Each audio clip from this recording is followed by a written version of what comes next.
Hello and welcome to the Next 100 Days podcast. My name is Graham Arrowsmith. And my name's Kevin Appleby. So, Graham, a couple of weeks ago, we were looking at product design and looking at getting cables out of the way on desks. Yeah. Today, we're going to interior design. Yeah, well, we think we've got the best there is joining us today, and it's a pair of individuals. If you're watching this on YouTube, you'll soon see them. But for those people listening to the podcast, I'd like to welcome Rosie Ridgway and Charlotte Small. Welcome to the Next 100 Days podcast. Brilliant. Thank you. It's great to be here. Yeah, thank you guys. Well, I've known you a little while, and I do know you're absolutely nuts about interior design, and that you basically have particular processes that you go to that absolutely amaze me, that the detail that you go into, and you both bring something different to the party. But before we get into all of that, just tell us a little bit about your business, which is called April Hamilton. We're actually nearly 30 years in, so we've got plenty of experience behind us. And fundamentally, Charlotte and I run this business together, and we remodel houses. It's really as simple and as complex as that. Neither of you are called April Hamilton. We are not. Well No. spotted. That's because when I set the business up many years ago, I decided to use my daughter's middle name, which is April, and my husband's middle name, which is Hamilton. So hence the April Hamilton. I thought it sounded really smart as well. I've been often people muddle up Rosemary Ridgway with April Hamilton. I'm sometimes called April. It doesn't bother So me am at all. I. So Charlotte. But that's where the name actually originated from. I don't think I ever knew that. I mean, I'm remiss for asking, but I have to say it's an excellent name. Kevin, you think that's really posh, don't you? Because I can tell. He's from Northumberland, you see. Definitely. That would work well in the more exclusive places in Northumberland, without a doubt. Yes. I'll be queuing up to see you in Jesmond, I can promise you. But going back to the point, April Hamilton, you're mainly focused on although you do work around the world, but your mainstay is sort of London, southeast, that sort of area. It is, but many of our clients, of course, have got second homes. So we've been lucky enough to be sent off to south of France, to Palma. We did a beautiful house in Palma. We did an apartment in Marbella. So we're not adverse. And in fact, one of our favourite projects was actually on the Isle of Wight, which is in our portfolio. Absolutely wonderful house, right on the water's edge. And it was really an exciting project because it was right at the beginning. I think it was the beginning, wasn't it, Charlotte? Yeah, Of the pandemic. So when nobody else was travelling, because we're in construction, we were allowed to travel. So, and all the hard, what I consider the hard architectural work had been done on the house, and we were in very much on the interior design side. So that was an absolute pleasure. So we're happy to really go where we're needed. So when clients turn up at your door, what kind of conversation would you normally have with them? Well, it depends on obviously what they're looking for initially. So all our conversations are different between each client we have. Yeah. But it's very much just finding out how we can help them and transform their homes, really. And that's important, isn't it? It's all about the transformation. People want the best to come into their homes, to give them I don't know, what is it that they get from this? That's a good question. I think people have become much more aware of their surroundings and the impact that those surroundings have on them. Yeah. And when we talk about well-being, that's exactly what happens. Your surroundings are very much a reflection of you and your lifestyle, so that it's really comfortable, really delicious, your surroundings, but it is comfortable and practical. Many of the people that we work for are families, or certainly they may have gone into grandparenthood, for example. So still they're going to have children around. So it's got to be beautiful, aesthetically pleasing, but also super practical. Yeah, and we like to reflect that. Sorry, Graham. Yeah, we just I was just saying that I'm in that category myself with young kids, etc. But I'm not sure I could afford your services. I'm pretty sure we probably have to scrimp and save a little bit, but I think you do a brilliant job on the house, that's for sure. But I'm sure Oh, thank you. the Well, kids would destroy it within short order. But well, Charlotte's Oh. particularly clever with budgets. So, Ah. and we do, you know, sometimes when we moving onto budget, we have to be as creative with budget as we do with the actual interior, because you can imagine we may be spending X, and that's got to go across an entire project from start to finish. So we are very careful how we what's the word? Apportion. Apportion. Thank you. Apportion that across the project. Kevin, I mean, you're up in Northumberland. You have a lovely house there, but what would go through your mind if Ruth told you that we've got to have an interior designer in there? What would be in your mind? What would you want out of it? I'd be very surprised, because that's normally the sort of thing that Ruth's got a very good eye for herself. I suppose it might be if you're going beyond the basics of the soft furnishings and so on. And I guess that a project for you will be anything from take the space and work out how to decorate and furnish it, through to maybe altering the space and taking a wall or two out. That's exactly right. And you've touched on something. I think the natural concept in Britain is very much interior designers are soft furnishings. And to be fair, that's probably some truth in it, but it divides very easily into architectural design and interior design. Architectural design would include the spatial changes that you've just mentioned, kitchens, bathrooms, any sort of joinery, integrated audio-visual lighting systems, cinema rooms. We've built quite a few cinema rooms, and they've got to be really technically sound, obviously, because that's what we're building. So there's the much more complex side of the business, which is architectural design, and then you have the interior design. There's no doubt about it that they coexist without a doubt, because it is complex in the sense that if you want to present a very holistic interior, that's what you're needing to do, because it's very unusual that we take a project with one without the other. And often people, so where it's misunderstood a little bit, and we try to educate clients, is they'll say, oh, well, we've got a bathroom company. And we had exactly that, didn't we, at Chelsea? And we knew this client, they'd used this before. And she said, oh, it's okay, it's fine. We've got a bathroom company. We with the greatest respect to the bathroom company. They're a supply company. They don't really think about the nuance and the building specification and all of the following trades.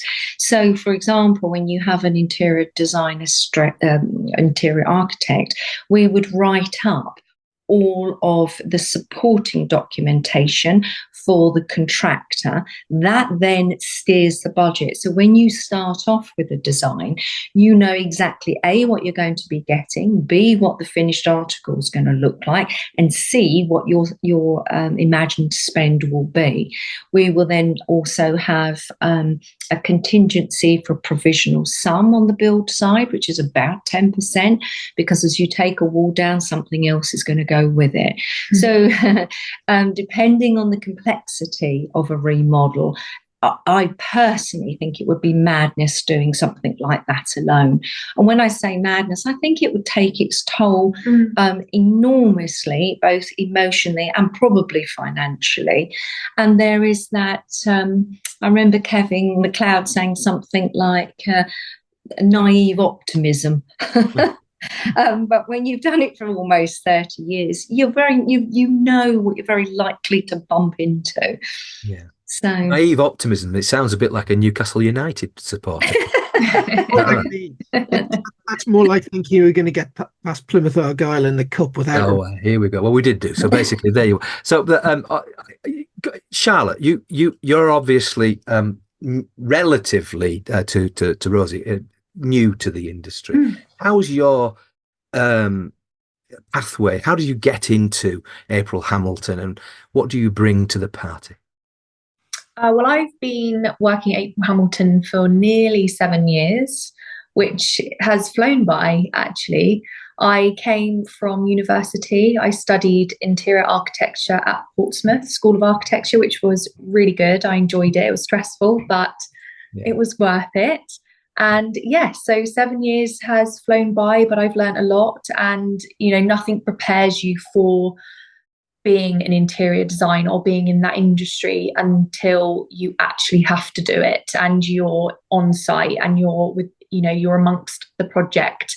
So it's more complex than I initially thought, absolutely. But I think that's the great thing about it. You can learn and you can grow, and there's so much to learn, which is always a good thing. You can just keep adding things to your knowledge, which is obviously exciting, and you can't get bored because there's always something you've got to overcome or learn, basically. So And your biography, Rosie, says that you leave no stone unturned, and I think I completely believe that you, whether that's that micro detail, the colours, the textures, the shapes, even the walls, as you've just been saying, in a sense, the structure of the space.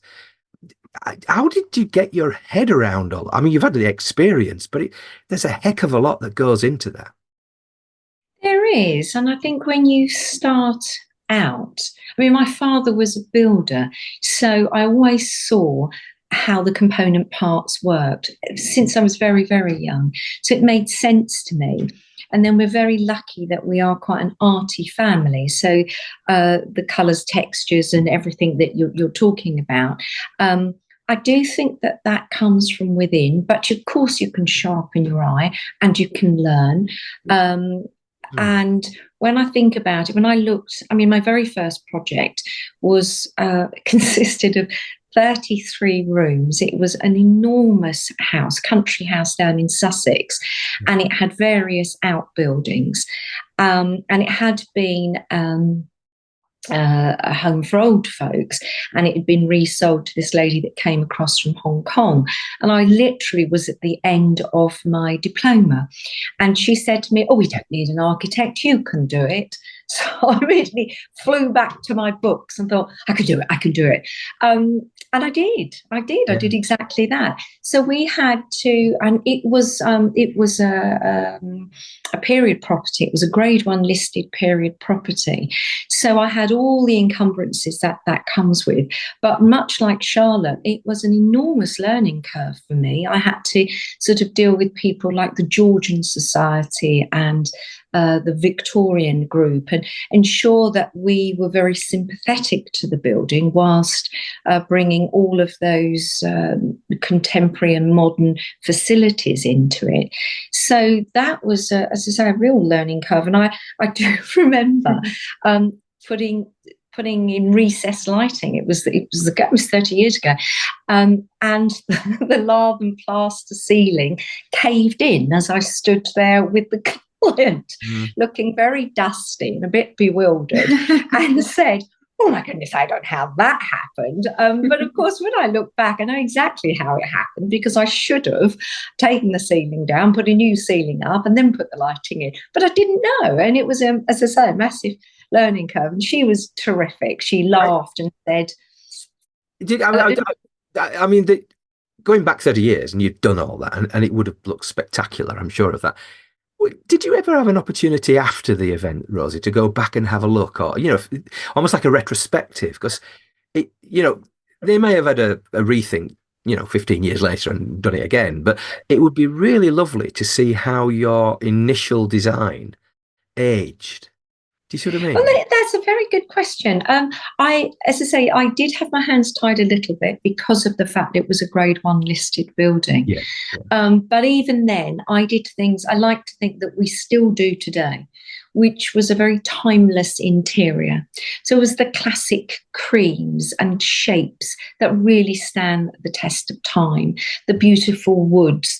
We had to do broken pediments over the doors because there were enormously high ceilings in each and every room. We were very careful. They had the original egg and dart mouldings there, for example, which we had to repair and then continue on. So, and very sadly, just as we finished that project, the client became ill and she died, and the house was then sold on. So I never had the opportunity to Oh. go back. But it's interesting. I still have some of the photographs available because, again, we had to do them on film at the time. There was no internet. So we had to do them on film. And it'd be interesting to look back at those now. Well, Kevin, as a sort of founder member of the Georgian Society, he really should, because you were there right at the beginning, weren't you, Kevin? Yes. I'm thinking more in terms of the digital camera family. I was probably no, that's true. 30 years ago, there were no digital cameras that could take a decent photograph. So yeah, we were back on film in those days, weren't we? Yeah, absolutely. 30 years. Quite a bit must have changed. How do the designs you're putting together now compare to the ones you put together 30 years ago? They're much less ornate. I think people have become quite clean in their thinking and their designs and what they want to achieve. So even the more classical elements still have a very clean line to them. The one thing that hasn't ever left is cream. And when I say cream, I don't mean the yellow element of the cream, the sort of white cream, the Scandinavian feel. And that's become really popular this year. When we're looking, the first thing to change in any interior is the accessory packs are the first things that look really dated. And there is no chrome, there's no glass, there's no metal. It's all very organic. And I think really when we got to the pandemic, that changed a lot of thinking. Green became very popular. Green is a symbol of hope. Yeah. So we did a green interior last year, didn't we? Because I think we all psychologically got a little bit crunched up in that time. I think there was a lot of anxiety, there still is, but it's an interesting psyche that has been reflected back in interiors. And as I say, cream has just outshone everything. And then the organics have come in, all the natural materials this year, very much so, all the woods, the bamboos, the raffia, the wicker, anything that is organic has become supremely popular. You're dressed today, both of you, in lovely sort of cream tops, jumpers. Was that deliberate? Because to be honest with you, you almost fit the surroundings. I mean, if you look at the lovely sort of colours behind you, your top sort of reflect that. I mean, if you look at mine, green against it doesn't look like it at all. But you look. It's almost like it starts just to happen on a subconscious level, doesn't it? You don't even realise you're doing something, or even when we're designing, when you're specifying something, you might not see initially why you've picked it, but weeks go by and you think, oh, well, obviously because that matches that, or it's got that same hue, or so I think eventually it just happens without you realising, in fairness, and I think that's what happened today. well, you look very stylish, but the one on your portfolio, the one thing that I've always been taken with, and you probably know this, but and you probably know what I'm going to say, but effectively you've got the you mentioned it earlier, Rose, the film room, the cinema room, and you've got something called stylish Cobham, and there you've got these lovely sort of chairs that you can almost, you're watching a film of some sort, but nine times out of 10 you're going to be asleep before the end of it, because these chairs look really comfortable, but they, I don't know, are they more masculine, do you think, than they are feminine? Is that cinema? Because I've just finished watching The Sopranos, and Tony had this cinema room put into his property, which I thought, I'm not saying that this particular one that you've got on your portfolio is a Sopranos room, but the point is, it just looks absolutely amazing. But is it more of a male thing than a female thing? Probably. Well, yeah and no, because even when me and Rosie were in the room once it was complete, it had a very sophisticated, glamorous kind of overtone, didn't it? Just with even the frames of the artwork and then the glassware that was chosen for the bar, it was all very, I don't know the word, but it was very elegant. Glamorous and elegant. So as much as it was brown and dark and moody, it definitely had that overtone of glamour, I think. So a little bit Art But Deco almost. it's male though, Rosie. I mean, there couldn't have been a more iconic photo than Steve McQueen on the bike when he hasn't quite got out of whatever Germany, and he's there on the bike, and it's an amazing photograph. But that's one of them, and you've got James Dean and there's Clint Eastwood there, and I think that might be Sophia Loren. This is a male room. Oh, it is, yeah. Not, as in not with letters. I mean, a male dominated room. Yeah, absolutely. It is masculine. And of course, when we're asked, in fact, that cinema room has proved really popular. And if ever are asked to do a cinema room, they say, make it look like that. Okay, that's what we want. We want that. Okay. So, and it's obviously always the chaps that will say, because they're probably more sports orientated. They tend to like the TV more than women. I hope I'm not speaking out of turn here. It's totally sexist, Rosie. You didn't need to say that. I just talked. I don't care. So, absolutely. It's usually the guys that ask for that. The ladies tend to ask for, we did a music room, didn't we? I think the year before last. Yes. A music room. In fairness, that was for both of them. They both played the piano. But it tends to be for the men, yeah. And there are other cinema rooms on our portfolio too. But that dark cave, sort of man cave feel is really where we're heading, without a doubt. No, I just love it. And Kevin, if you haven't seen it, it's amazing. And we will refer in the show notes. If you're listening to this or watching it on YouTube, then basically we'll refer this site, because I for one would love to have something like that in the house. But frankly, there'd be not much left of the house if we put that in. So, I'd be all right with it, but I don't think Dawn would.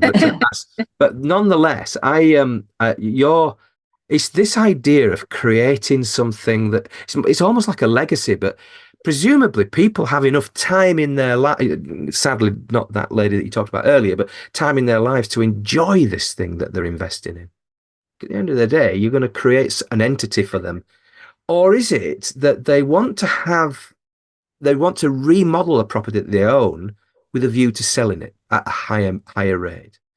Is it a financial thing, do you think, or is it more of a I want it for myself thing? I think both. Yeah, I would say both. Well, absolutely. We've both had experience in the first question we often ask is this your forever house? How important is this house to you? So that establishes really where we're going with budget. So, for example, we would probably rein back a little bit more if it's purely a commercial venture. It rarely is. I did one in Putney some time ago. And I think he paid probably 4 million for that. We spent 2 on it, and then it was valued at 9. So that was an excellent return on money. It was very well positioned on Putney Heath. It was a very large house, and we really did pull it apart and remodel it. So you've got that element. Now, having said that, that was probably 15 years ago, and I know for a fact they're still there. So I think, so I think if you make it really beautiful, it's a great investment. If you've got a house that's well positioned, London South East, I mean, the whole of the UK has become valuable, really. But obviously there are pockets, and Surrey, Sussex, Hampshire, Berkshire, they're all very comfortable, aren't they? Yeah. So that's one aspect. But that is one of our questions, is it your forever house? So we try to reflect back what they're going to spend, how they're going to spend it, where we're going to apportion it, so that we can truly reflect what the client's looking for. And sometimes it's both. But to your point earlier that you do both, and it does your heart sink a little bit if they want to flip the house? Would you like to answer that one? No, I think, we get the opportunity to be creative and work with a client that's invested. So it doesn't make a difference, really. Obviously, we put the same amount of care and energy into the projects we take on. So I wouldn't really say it has too much of an effect, but it's just nice to have the knowledge at the forefront, so to guide us, to what route we end up taking. You're creating a dream for the person moving in anyway, aren't you? So there's something about your ability to do that. I mean, I've probably told you this story, but my daughter-in-law creates spaces a bit like you do, but for motor cars, for Aston Martin. And so she has that sense of how to knock things around, and because she's an architect and so forth. So basically that kind of talent is, I recognize it within my own family, but your talent, you can see it through the work that you do. It's not just about the space, but the selection of settees and all kinds of other things that go into it. Maybe even the sort of vases and things like that. How can you possibly get do you have a black book with all these places to go and buy? Because it's not like a sort of B&Q gold card, is it? No, no, it's definitely not that. Well, one of our biggest centres that we visit is Chelsea Harbour. Chelsea Harbour has got the most amazing selection of showrooms. So, and there isn't anything that they can't or won't make for you. Of course, we have all our artisans that have come to us over the many, many years. So they get a feel and flavour of what we're trying to achieve. And of course, that comes from experience. There are lots of beautiful artisans and suppliers that we can go to. We do actually write a blog, and there's lots of information on those blogs. They're definitely worth reading. Without giving it all away, we do tend to give you some information where you can go and choose. But again, going back to whether, for example, you used a design or you didn't, when I think about, and I see clients, everybody's welcome at the harbour, but I see people there that are blown away. There is so much choice. I don't know how many units there are, and they're probably in excess of 100, I would say. Oh yeah, definitely, if not double now. Yeah, absolutely. Yeah. You're in 3 domes over, I think, 5 floors, and they have an absolute treasure trove of beautiful things, and everything can be tailored. Absolutely everything. You've got people in there kitting out yachts, kitting out for sun seekers. So you can imagine the level that it's pitched at. So really anything is possible. And so therefore that defines the market that you're seeking. Oh, absolutely. I think I'll get it out in a sec. One of the things I always think is if I could afford a designer, I would definitely have one, because they represent quality, the uniqueness of what products are available, where you can tailor them, where you can make them bespoke, where anything really is available. Well, as you said, it doesn't come with a B&Q card, sadly. No, well, I mean, Kevin has a Sunseeker moored in the local sort of area, don't you, Kevin? Yeah, we've got the biggest inland lake in the country just up the road. So you got. Well, I thought you said it was at Whitley Bay, but I mean, it maybe not be. I don't know. I mean, quite a good question going along that particular front. We talked about Scandinavian simplicity earlier. Would you ever go to that very famous Swedish furniture retailer, and buy any of their products? And we do, with absolutely no shame attached. So, for example, we may be doing something in a house. We may have chewed through easily £500,000 on a project, and they will say, but we really want your creativity in the playroom, for example. Well, we would see no merit in spending a fortune on joinery in there that's bespoke, when we can go to our lovely Scandinavian supplier and actually build something with some clever colours, different handles, baskets probably from a Scandi company, and we could make that look really tailored. So that goes back to the creativity that doesn't just translate through products, but it also translates through in monetary terms as well. I missed a trick in the 80s, when I was selling Lego tables to Trust House 40, which is not there anymore, but nonetheless, those Lego tables. Well, yeah, I bet they were everywhere at one point. I mean, but I realised that I should have met you at that point. You might be just about around. You could have put it into all your designs for those children areas. Probably last a lifetime. But no, you obviously have a huge amount of skill, and when you add all those years that you've had together, working together is 7 years or so, but also yourself, Rosie, working 20 odd years on top of that. So, there's a huge amount of knowledge. And then when you look at your, for want of a better term, black book, and whether that's Chelsea Harbour or wherever, the combination of potential outcomes for a client are infinite, way more than they could potentially research in a few weeks of Google searching, way more. But there's got to be a theme as well. I suspect that when you create something, you'll be able to communicate a theme for the property, or will you? I mean, you must, when you put all these things together, is there a core theme to it, or are they almost like a combination of things? A bit like when you walk through a showroom, there are all kinds of different types of solutions. But when you're putting it together, is there a theme for the house? For instance, would you have green carpet throughout? That's that type of thing. Yeah, absolutely. There's a theme, because we will find that as we work together on the project, we will get a feeling of how holistically we want to pull this house together. And we talk about balance and fluidity, so that when you walk into, so if you have a look, for example, at the Isle of Wight project, when you walk into the entrance, there is a sense of cohesion all the way through that house. No matter where you walk, nothing jars. So you could literally feel as though you could float through that property. Everything is soulful. Everything is within the hues of the neutrals, for example, maybe with some pops of colour, but it definitely has a theme.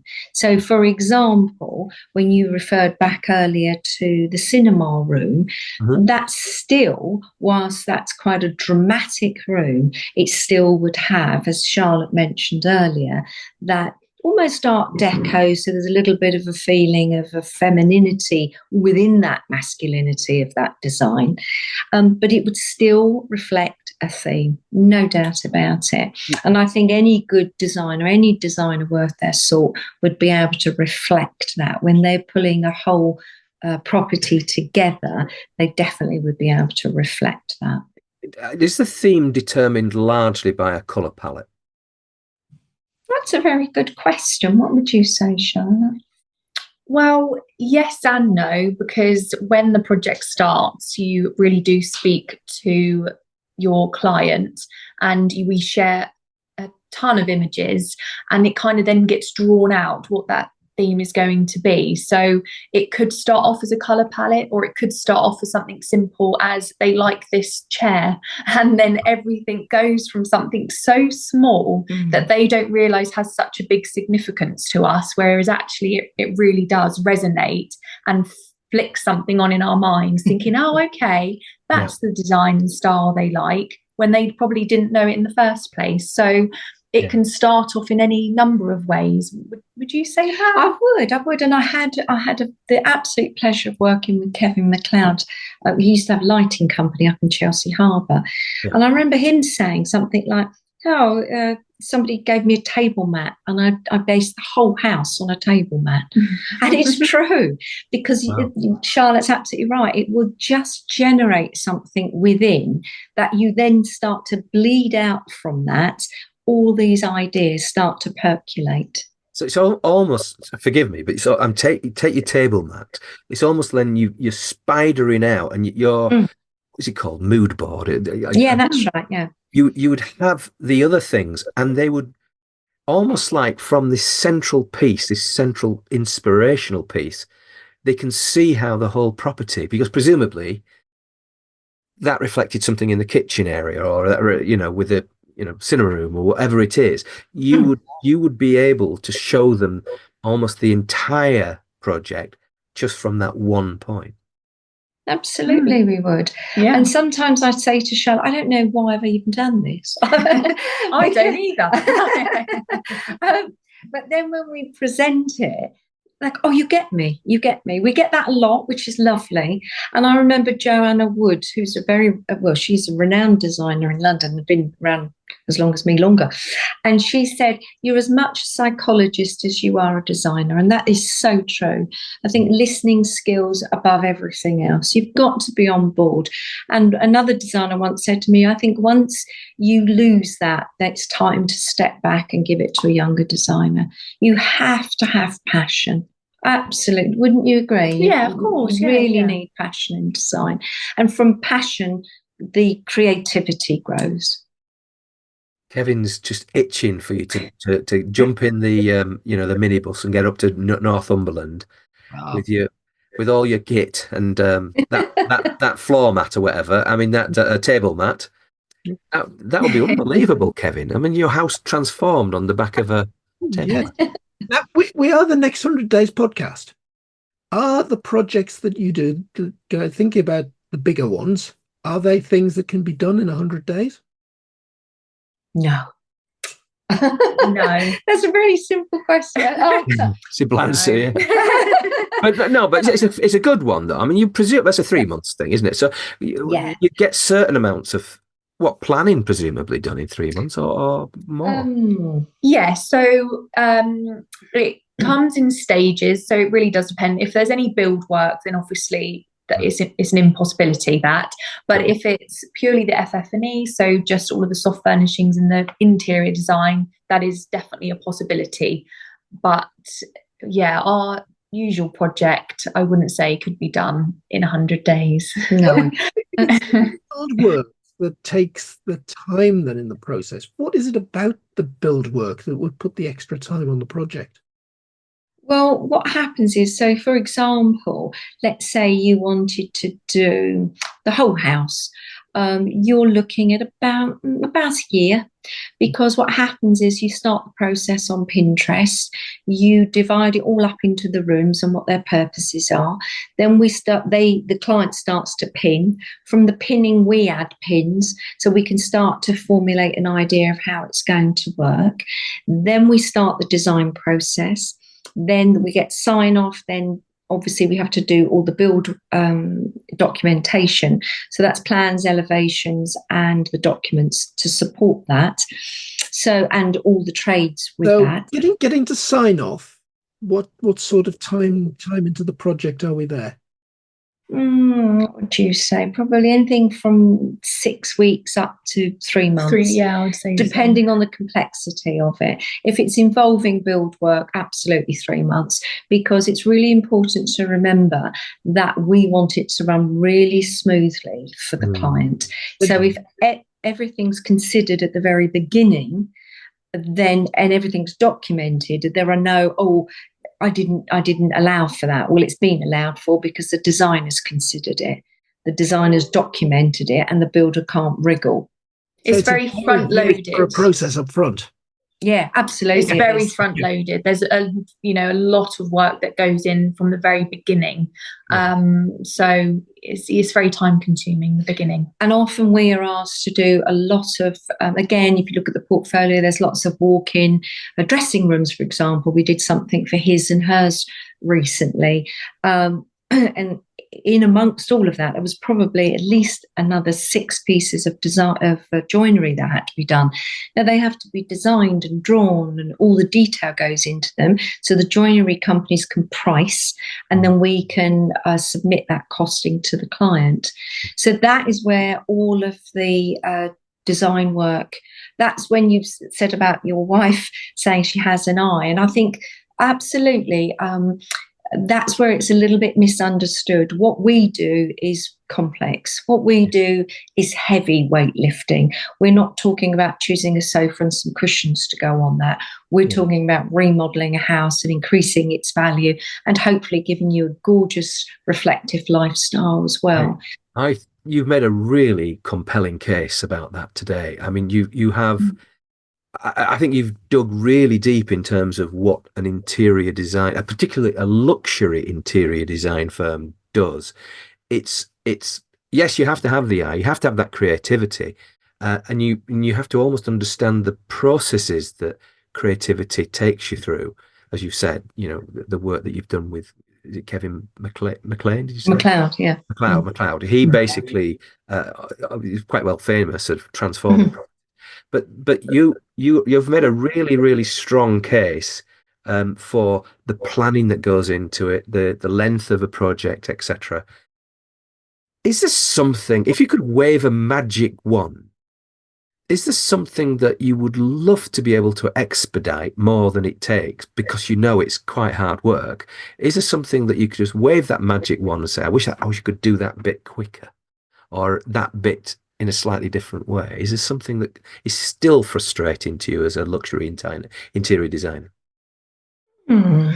I think if there's any frustration, it would be to to explain really to a potential client that trust is their key to success. If they trust their designer, they will exceed anything that the client could imagine. That's all it is. So I think once we've been given a brief, I think it's really good advice to say stay with it. Now we've started to say to clients, you're going to hit what we call the wobble. And the wobble is you will get to a certain point, you will think we've understood you perfectly. And then one night you will go to bed and start to wobble like jelly, thinking they don't understand me. It's going to be too green, too pink, too yellow. It's not going to be as I imagined it. They don't know what they're doing of. And we say to them at that point, just text. Just WhatsApp us, we will come straight back to you. And we will say that this is an emotional journey. You've given over, usually all of your trust, large amounts of money, and then you're going to say, oh no, what have I done? What have I done? Am I mad? But we're there to help you pass that wobble. Just look at the portfolio, just look at what we've achieved. And then calm and just keep the faith. Whatever you do and whoever it's with, keep the faith, and your designer will get you over the finish line, and it will exceed anything that you've hoped for. I'm absolutely confident of that. When I look at our best work, it's where the client has completely said, what are we doing? What are we doing here, guys? Oh, we're doing this, remember? Oh, yeah. And they step back and let us do our work. And if you look at some of the reviews, we've had some wonderful reviews, haven't we? We're so pleased that we just let you do your thing. So let us do our thing, really, or let any designer do their thing. Yeah. So the sort of size of project that you're going for, if we're talking that maybe in the first 100 days we'll get to the design and have that put together, and then we're implementing the design after that. There's got to be another set of skills there that's all about managing the project through to completion. So who's the project manager out of you two? Do not leave it to me, Charlotte. Yeah, you've got to be very organised, very on it, very detailed. Which I haven't noticed that at all. No, but no. Seriously, you definitely are, Charlotte. You definitely have an eye for that sort of level of detail and control. I think that's really important to know that. And the beauty is you complement each other, don't you? We like to think so. Yeah, I think so. I think we do, definitely. We're sort of mother and daughter on screen, aren't we? Yeah. Well, I was hesitant to say that, but now you've said that, Rosie, we'll build on that. But do you ever get accused of being mum and daughter? Oh yes, yeah. And we laugh about it because I'm 5 foot and Charlotte's probably nearly 6. Yeah, I'm 5'10", and Rosie's obviously not that. Yes. So it was the milkman. It was the milkman that did it. Yes, yeah. But absolutely. But yeah, we do. We have an extraordinary relationship, which one I'm incredibly proud of, because everything that I have, Charlotte doesn't, and everything Charlotte has, I don't. And of course, I used to project manage them myself, but I couldn't possibly. And Charlotte is Herculean at getting things over the line. I would think, why don't you have something else instead? Because I would whimper. Charlotte understands me perfectly as well, in that I must have this. It will, the design will fall apart if I don't have this. And Charlotte gets it. So she literally builds on it in a Herculean way to make sure that, for example, I wanted a fireplace in this house. It wasn't going to happen. Charlotte made sure it happened, and she probably chewed through a few fireplace companies before she got the one that was going to deliver what we needed to deliver. And I think I feel incredibly lucky and privileged to be working with Charlotte, that she will get it from A to Z. No matter how she does it, she will. She really will, which is fantastic for me because it gets my design over the line. I do not have that level of tenacity anymore, and I don't mind holding my hands up. What I do have is still acres and acres of creativity. That's why I asked the question, because they're two completely different skills. And I've very rarely seen the person that is really creative also being the really practical project manager that makes sure stuff gets done. I don't know. I think we're very lucky to both have that, for sure. We're just one in a million. I can speak from personal testimony that working with Charlotte in particular has developed ideas, and so no, you're definitely a very creative person. But I think if you also have that skill that you can be quite determined to get things done in a certain way.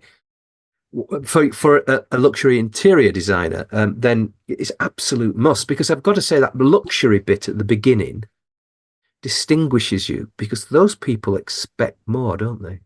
Oh, without a doubt. The quality, the service, everything that comes with the word luxury, we try to uphold.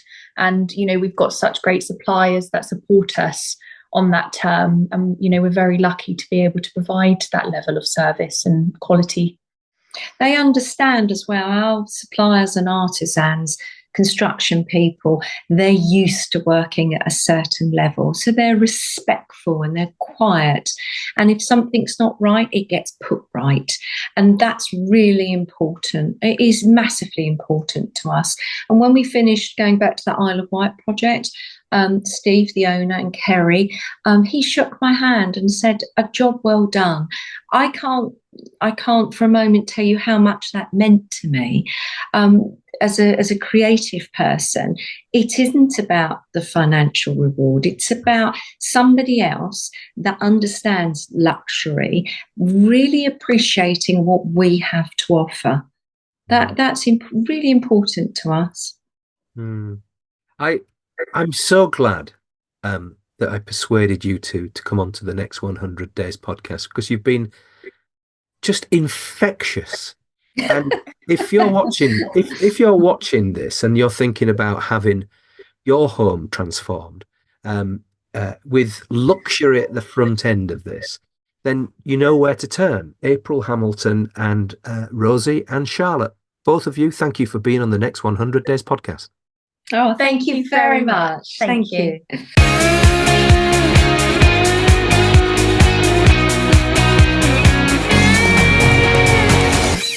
So, Graham, I think you can see there why a company like April Hamilton sits in a niche. We're not talking soft furnishings. We're not talking simple stuff there. We're talking big, complex design. And I'm seeing some amazing skills being brought together. The design skills, the creativity, mixed with the practicality of getting it done. Yeah, I think your questions in those areas were very relevant, because they are the distinction that they have to others is that degree of rigor that they bring, and the planning and the architectural side of things, and the bringing together of a whole set of project elements. And then almost before all that starts, you've got to have that sort of, they talked about Pinterest, didn't they? But the thought of all those things that you add together to get that sense of the client buying in to this wonderful transformation that their home's going to go into. And whether that's for flipping or whether that was just to live in and enjoy for, well, the rest of your time on Earth, it's just amazing the work that they do. But it just shows that we call ourselves the Next 100 Days podcast. You can do things in this area in 100 days. Yeah. It probably breaks down into chunks of 100 days as well, phases. First 100 days, you put in that design together. Next 100 days, it's probably getting the architects involved and everything taken to the next level of detail. And then you're into implementation. So you're getting towards the end of a third set of 100 days by the time it's all actually in place. Yeah, as Rosie said, often it can be a whole year. It depends on the project, of course. But, if you're talking about a household transformation, then, it's probably worthy of that time. And you think about building a bathroom or an extension, these things take time. And not only that, planning permission and all the rest of it that goes with it, especially with homes that are grade one listed, etc. So the kinds of properties that they're getting involved with are obviously at the luxury end, and so the kinds of investment that you have to make is not is not inconsiderable. So, but the rewards that you get, and the point about the work that Rosie did with some of her clients who's still there, the increase in the value of their property as a result of their transformation of the home is still baked into the price that their property is worth. So, it's an investment as much as anything else. I think you've got to be careful there because I think an awful lot in terms of value depends as well on location and desirability of the basic property to start with. Yeah. Yeah, but I mean, without joking, Northumberland's absolutely beautiful, and you know that. But and so are parts of Yorkshire that we have some absolutely stunning areas to live in, and we have friends, as you know, in the north in the Lake District, and what with Sam and so forth, and her team up there, their properties up there are just staggering. But so regardless of, and Dawn and I were up in Edinburgh not too long ago enjoying a holiday up there. And there are parts of those cities and towns and areas that are just staggering. This United Kingdom has such beauty. Now, the thing is, there's only so many places they can go, but with the right projects, they'll go to places. And I think the important thing is if you're listening to this and you're not quite decided, then, get in touch with April Hamilton. There are other people out there, but April Hamilton are known to us, and you heard what they've said. So it's been a really interesting podcast, Kevin.